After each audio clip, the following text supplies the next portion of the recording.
Hi there, it's Nicole from Mama Elephant with a Yeti or Not Christmas Shaker card. The Yeti stamps from the September release are my favorites. I absolutely love them. I love the entire release. It's fantastic.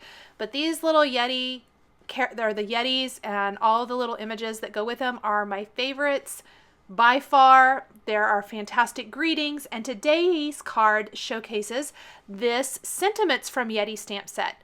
Banners you can customize, tons of fantastic greetings that work not only with the Yeti stamp set, but lots of holiday stamp sets.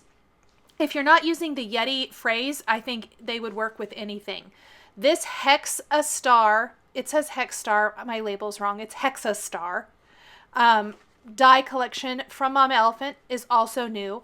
I die cut a piece of Bristol Smooth cardstock with that. Then I die cut my opening with this circle scallop frame from the All Prettied Up die collection. This is going to create the base of my shaker. So I've got that little inside piece, which will be the inside of my shaker, and the outside, which is going to be the outside of my frame. Now that circle shape there, I really wanted to mask off anything that has a scallop. In order to do this, I took a piece of masking tape, I die cut the All Prettied Up circle from this, and using that dotted scored line as a guide, I am going to cut all the way around this with my scissors. It's okay if you have to cut through it in a place or maybe even two, because it's sticky. All you need it to do is to protect and cover up that scallop circle on the shaker frame. You would not have to do this if you wanted all the same color. I'm going to ink mine up, and I really wanted the contrast of the scalloped edges appearing almost to be an additional layer, but not have that extra work that takes to create a frame and those scalloped edges. It's all one panel. So I'm just placing my little scallop here all the way around, lining it up with the scallops. Make sure it's stuck down there really good. And then I'm going to take Post-it tape and tape off the top and the bottom so that those stay white as well. My distress ink colors I'm using today is probably one of my very current favorite color combinations. It's Blueprint Sketch and Shaded Lilac. I absolutely love it. Blueprint Sketch has a lot of purple in it. It can kind of work with whatever, but I really love it with Shaded Lilac for a purpley type background. I am not a huge purple person. I have mentioned this before in videos. A lot of times, even when I do rainbow, I'll leave purple out. But for whatever reason, I absolutely adore this color combination. Now my mask came up a little bit there and some ink got under it. I'm going to show you, if you're using Bristol Smooth cardstock, you can kind of fix that a little bit, and I'll show you that in just a second. I applied the Blueprint Sketch about, I'd say 2/3 of the way down, and then I will go in with Shaded Lilac and finish adding color to this panel. I want the entire thing to be nice and colored in, going kind of ombre, dark to light, blending where those two colors meet. Make sure and get that color all the way to the bottom. It's going to be really light down there, but I want a little color. I am going to go ahead and spritz this with water from a distress sprayer, and then remove my mask and take a little bit of water on a clean paper towel or rag and just dab up or rub away that ink very gently where it got on my scallop frame. I'll remove my other masks, and there are those great white borders. The inside piece of my shaker, I also want this to have color on it. I probably could have colored it at the same time if I wanted to, but I was really afraid of getting too much ink underneath that mask. So instead, I'm going to use my frame as a guide, and I'm going to ink up this circle with the same two colors of distress ink, Blueprint Sketch and Shaded Lilac. Again, just kind of about halfway down or so. Add in Shaded Lilac. Go in, add more dark color, and that scalloped edge kind of got in there, so I need to blend that out. I definitely don't want that. Once I have my two inks, again, I'm going to spritz this with water from a distress sprayer, blot it dry with a paper towel, and then clean up my surface so that I can work on the rest of the elements for the card. Now, unlike many of my card designs, I started with my background here and I'm moving to the images. I normally start with my images and then go to the background. For this, I knew I wanted, obviously, to make this a shaker, but I want some of the elements to be on the shaker window. The shaker itself is only going to contain this awesome chunky glitter from Lanvin that's kind of iridescent-y. So it's going to look like this snowy snow globe back behind my Yeti. So on that window, I am stamping snowflakes from the Sentiments from Yeti stamp set using white Stazon ink. This is an embossable plastic sheet from Judikins. If you would happen to maybe not have white Stazon ink and you like this look, you could also achieve it by stamping with Versamark and heat embossing with white embossing powder or any color of embossing powder that you wanted to. Because this plastic is embossable, I have used it a ton in recent videos because I absolutely love it. It's fantastic, and it's just another great way to create windows for your cards and projects. This banner is from the basic die collection from Mama Elephant. It's been around for a long time. It's got score lines so that it folds and can be dimensional. It's one of my very favorite dies, and I haven't used it in a while, and I'm bringing it back out for this card. I die cut it from black cardstock, stamped a greeting from the Sentiments from Yeti stamp set, and then I'm going to emboss this on white. I love white embossing on black cardstock. I think it shows up beautifully and makes a big impact. This greeting, Yeti or not, here comes Christmas, is so cute. I love it for the Yetis. Now that powder tool I used to keep the embossing powder from sticking elsewhere, I'm just rubbing away. That's what I was doing over the embossed area, because otherwise it really kind of mutes that black cardstock. I'm going to fold in the edges of my sentiment and lay out my stamps and make sure everything that I'm going to be using here kind of looks like it's going to work.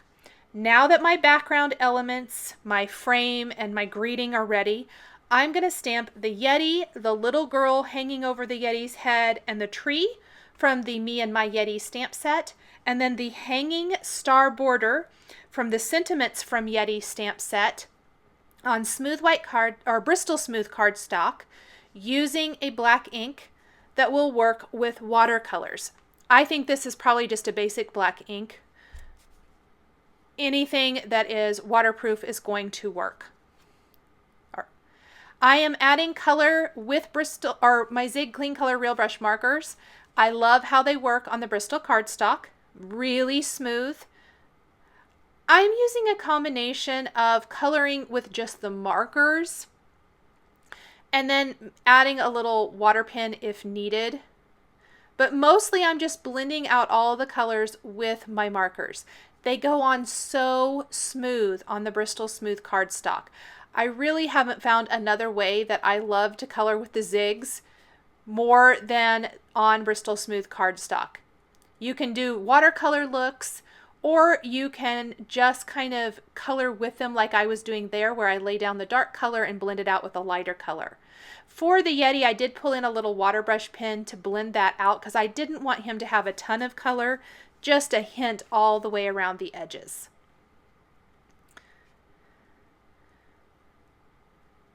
He is just adorable. I absolutely love the Yetis.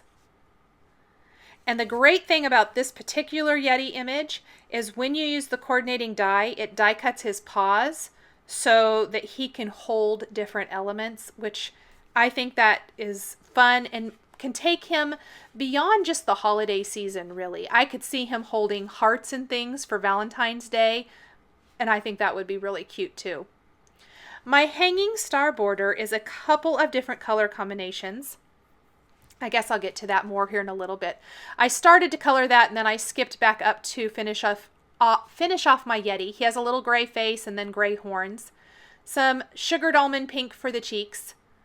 The colors I'm using are shown across the bottom of the screen with what I'm coloring and then each of the color numbers and names.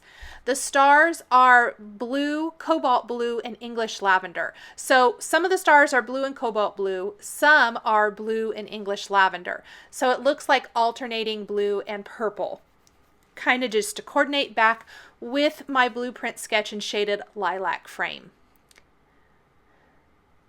Once these images are all colored and dry, I'm going to cut them with the coordinating Me and My Yeti and Sentiments from Yeti dies. Here is that awesome Yeti where his paws are die cut, so you can put little things in his hands to hold. In this case, I'm going to slip my Christmas tree in there so he's holding on to the Christmas tree. And he's going to be tucked right here inside the window opening, but on the front of the shaker. With this particular glitter I'm putting in the shaker, if I would put him inside, it really covers up whatever you put inside of the shaker, and it's not going to be as visible and as vibrant. And I really wanted the focus to be on this Yeti with the snow globe going on behind him, the snow globe effect going on behind him. The hanging stars from the Sentiments from Yeti is going to be hanging from the banner here, and just ties in nicely with the rest of the card design. I die cut another of those HEXASTAR panels for the back of my shaker, and I'm going to use the front frame to attach my inside panel right where it needs to go. Then I'm going to back my frame with my plastic sheeting that I've trimmed down with the stars stamped on the front, or not stars, snowflakes rather.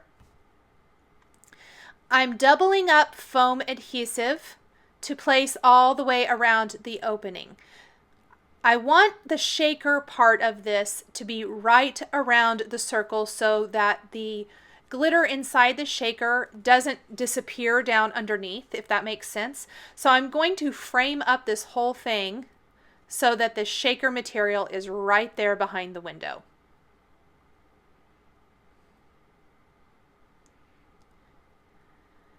Use a powder deactivating tool to help keep the glitter from sticking so bad to the foam adhesive. And then I'm going to fill that shaker with the Prisma glitter.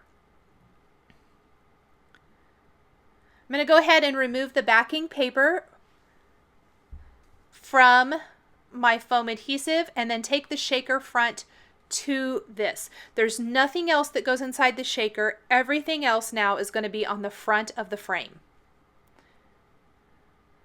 Isn't that glitter pretty? I really love it. So there is my little snow globe. And we're going to tuck Mr. Yeti in here. I'll put some adhesive on the back of him. Right here in the front of my shaker window so he's nice and prominent. Add the little girl hanging over the top of his head. I think that's just so clever, and the scaling and size of the Yeti as opposed to the village and little kids and other elements is perfect. I really love it. Some foam adhesive squares on the middle portion of my banner so that it's popped up just a little bit, and then some glue dots on the ends. And this is going to kind of just go right across the bottom, and it helps give it that snow globe look. I want to center it right there.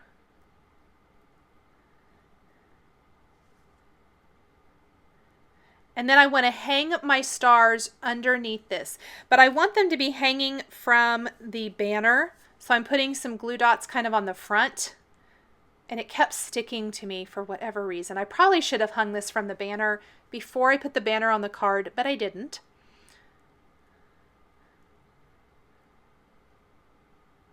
So we'll get it stuck here in place. And I left the stars hanging loose. I liked how that looked a little bit better than trying to adhere those to the card base itself.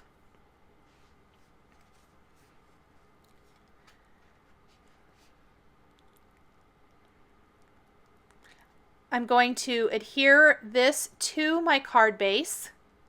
And at this point, the card really could be finished if you wanted to, but I went ahead and stamped, colored, and die cut a few additional stars from the Me and My Yeti stamp set. Same colors as the hanging star banner, a black glaze pin for the eyes on the girl and the Yeti, and then I'm going to use some glossy accents and attach my stars all over. Have a few up here in the upper left corner and a few kind of down to the right.